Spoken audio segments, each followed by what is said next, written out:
Welcome to Vega's World. I'm your most excellent host, JC Vega. Superman has flown into theaters finally. Can there be a universally praised and successful Superman film not directed by Richard Donner, starring Christopher Reeves? Can DC compete with the MCU? We finally got our answers. But first, a little story time with JC Vega. This is the first film from DC Studios, created in late 2022, a move by Warner Brothers to create a more cohesive vision for DC in film and television, similar to what Marvel Studios has done with the MCU. And who would be at the helm of this newly formed studio? The Kevin Feige of DC, if you will? Well, acclaimed writer-director James Gunn. He's a co-chairman and CEO along with Peter Safran. Safran handles the business side. James Gunn oversees the creative side of it. I'm running the show. I make the decisions. When this all became public, it begged the question, what happens to the DCEU? The Flash was undergoing post-production filled with reshoots and finalized VFX shots and all sorts of controversy involving its lead actor.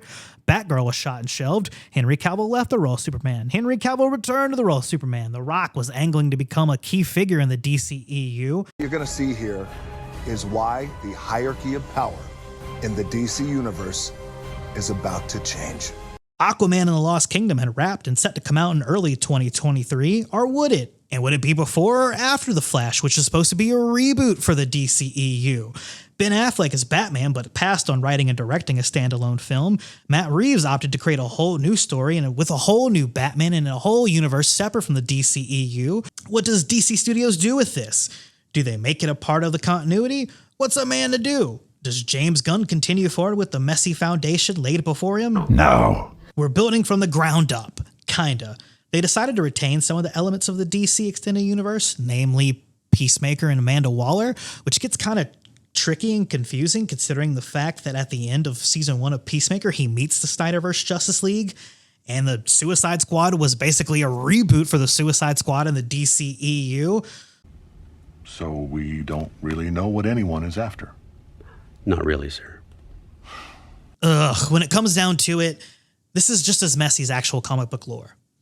And with the announcement of a new DC cinematic universe dubbed the DCU and a new Superman film, fans were wanting to see Henry Cavill lead a proper Superman story. Not a dark, grim, I am Jesus! I am Jesus! Zack Snyder interpretation of the character. He was fired. No discussion, just you're out? Well, we're having the discussion now. At least in the minds of some fans anyway. James Gunn was quoted as saying, Henry Cavill wasn't fired, he just wasn't hired. Brett screwed Brett.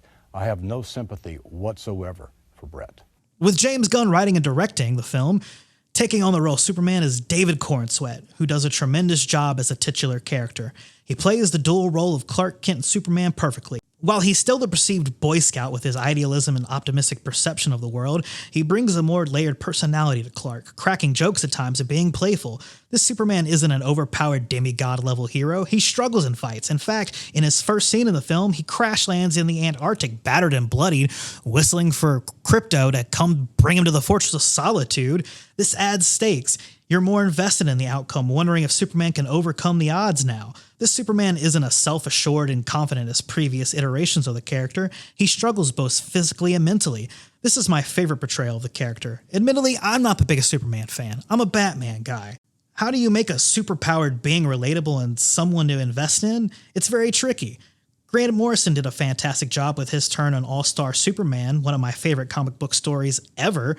David Corenswet is my favorite modern-day Superman. Second is Henry Cavill, despite the jokes I made earlier.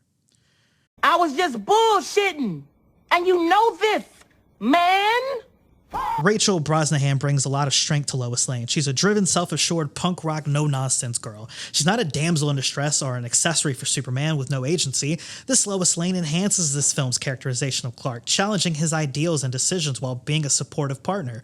The chemistry between Lois and Clark was fantastic, light years better and more authentic than what we saw in the DCEU. This Lex Luthor, played by Nicholas Hoult, has to be the most petty and arrogant and loathsome iteration of the character when it comes to movies, encapsulated best by his monologue in the climax of the film.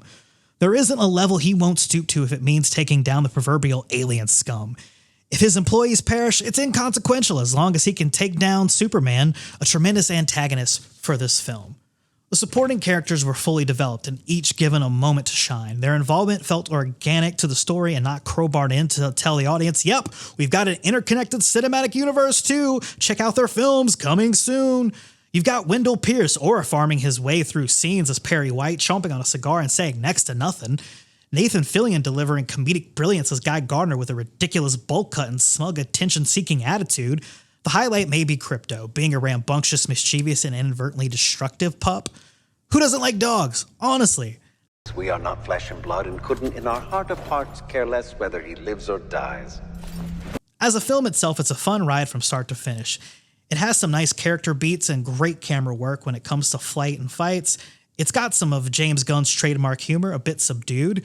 It's never detrimental to the story like Whedonisms have plagued superhero films in the past. It's a movie that I would watch again and again. It's a perfect primer for the DCU at large and sets the stage for Superman's overarching story for sequels and team-ups to come. 4 Dubetnies out of 5. That about does it. Be sure to like and subscribe. Follow me on all social media platforms, the JC Vega. Go to ProWrestlingTees.com to get yourself a Vega's World t-shirt or a JC Vega t-shirt. One says punk rock, the other says Rainbow Dash. Good night, party on.